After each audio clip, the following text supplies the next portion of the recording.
This is the original Bluetooth, and I would say this is, let's say, up Bluetooth version 1, maybe up to 3. Okay, not 4. 4 is low energy. That's coming up. Before I go to low energy, one thing is that most of the devices, or many of the devices, have both Wi-Fi and Bluetooth. And most of the environments have both Wi-Fi and Bluetooth. Right now here, I mean, your phone has a Bluetooth and it has a Wi-Fi. My computer has Bluetooth and Wi-Fi, and both of them use the same 2.4 gigahertz band, right? So how can they live together at the same time, use the same thing? So we need to do something between them. See, if there are multiple Bluetooth networks, we can do something. But if there are multiple Wi-Fi networks, they can also do something. But what about if there are multiple Bluetooth and Wi-Fi networks? And the way this thing is done is first by choosing a different access method. So, I mean, like basically different this one. So Bluetooth does the frequency hopping. So they use the same 80 megahertz, but 1 megahertz at a time. Wi-Fi uses 20 megahertz fixed, right? So if there is a Wi-Fi network, it will use whatever channel it has used. And in fact, you have 2 or 3 Wi-Fi networks, they will automatically find 3 non-overlapping channel, and the whole thing will be used up, right? So Bluetooth still works because it can find the weak spots, in the sense that when some channel is not being used, it will get there anyway, because it is going through all these 79 channels randomly, right? So that frequency hopping helps. And Wi-Fi uses OFDM, so it is also helped because OFDM means many subcarriers, and some subcarriers will get affected, but not everything, right? So if you are using 20 megahertz, maybe 1 megahertz will get affected and 19 will not. And so that should be sufficient in most cases. But still, the two groups got together in IEEE and said, okay, how can we make sure that we don't interfere with each other? So there are two kinds of strategies: collaborative and non-collaborative.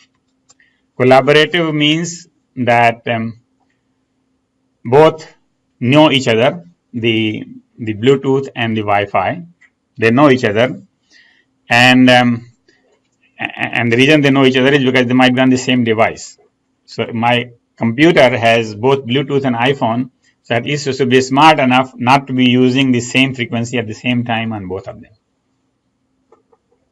right? That is collaborative. So collaborative is, we can do it by time division, or packet traffic arbitration, or notch filter. So what is time division? Bluetooth skips the slot when Wi-Fi is busy.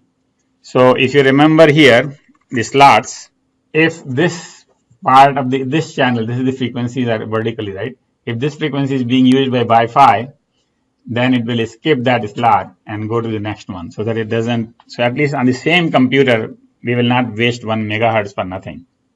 Otherwise, you will be transmitting 1 megahertz of Bluetooth and 20 megahertz of Wi-Fi, and both will get some error, right? So that is time slicing. Second is packet traffic arbitration. Is that you keep two queues, one queue of the packets going on the Bluetooth, one queue of the packets going on the Wi-Fi, and only one can go, not both at the same time. So when you are sending packet on the Bluetooth, you keep Wi-Fi shut. When you are sending on the Wi-Fi, you keep Bluetooth set. Set means you keep the Bluetooth basically not used, that sleep, something like that, right? So you just do packet by packet. And most of the time, none of them are being used because most of the networks are utilization is like 1 or 2%, right? So you really don't worry about it. As soon as the packet comes, you see if there is anything on the other queue. If there is nothing, then you don't have to worry about it. Just send it. If there is something on the queue, then you have to decide which one goes first. Notch filter. A notch filter is that you basically don't use those frequencies that Bluetooth is using. So in OFDM, you can always decide that out of the 48 or however many subcarriers I have, we will not use this because I'm going to use them for Bluetooth. Okay, so that is frequency notch. You could call it frequency division if you want to call it, but basically it is notch, and this is the time division, and in between we have this is which is packet oriented time division actually, right? First one is slot oriented time division, the second one is packet oriented time division. So these three things can be done if they're on the same equipment.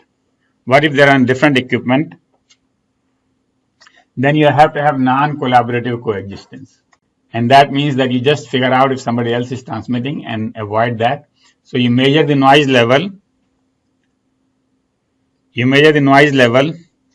And how do you measure noise level? Two ways you can measure it. First, you can measure it in the phi layer, but you can also measure it in the MAC layer. In the MAC layer, if the bits are not right, I mean, in both phi and MAC, they will figure out, because in the phi layer, the decoding will not work. You know, when you want to transmit from, you want to do decoding from 8 bit to 6 bits and RS decoding, it will say that there's an error, right? At the MAC layer, there will be CRC errors. So anyway, so those errors relate to noise. And so if you find out there is high noise, then you do something different. So adaptive packet selection. Bluetooth uses coding, FEC, and modulation depending upon the interference. Use FEC only if noise, no FEC if interference. All right. So what is a noise? What is interference? Noise is something that is happening because of the environment. Interference is something much more controlled.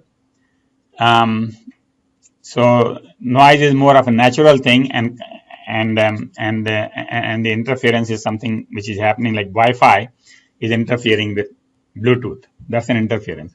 On the other hand, there is a lot of light here, and many things are emitting some random noise. That is noise, right? So the noise is good. Noise creates very random bit errors, and the interference creates very sustained errors, right? I mean, basically your packet after packets are gone. As with noise, you know, one bit is gone here, one bit is gone there, one bit is gone there. So it's very random. So FEC, etc., they help you in the noise, but not so much with the interference. So you use FEC if it is noise, and don't use FEC if it is interference. Okay. Master delay policy. Bluetooth keeps track of the error rates of various frequencies and refrains from transmission of frequency where the interference is high. So in this picture where we have the frequencies, the Bluetooth device keeps track of whenever I did it on frequency 1, I got so much error. On frequency 2, I got so much error. On frequency 3, I got so much error. And then it will try to avoid the frequencies that have a lot of errors. Right? It will just not transmit and skip over and to the next hop. All right. The third one is adaptive frequency hopping. Hop only over good frequencies, which is actually very similar to this one in delay policy. And here it is that the hop sequence is changed. And then adaptive notch filter on Wi-Fi. And this is basically, again, same thing, notch filter, but it is adaptive. On the other side, collaborative side, you know exactly which frequency to notch. Here, you just measure the errors, and then you can decide that, okay, error is more here, so I got to notch. Next time, the error is more here, so I got to notch, because you don't know when the other guy will be hopping to what. Right? So, you might get errors on some bits, and then you will prevent from the same thing happening to the future bits for some time. Okay, at least for that many microseconds. Yeah. I mean, that will change over time, basically. Yeah. I mean, the interference or the noise will change over time. So if you're not hopping again to the same frequency. Right. So this is, as I said, yeah, good question. I already said that basically, maybe slowly, is that you will have to change that after 625 microseconds.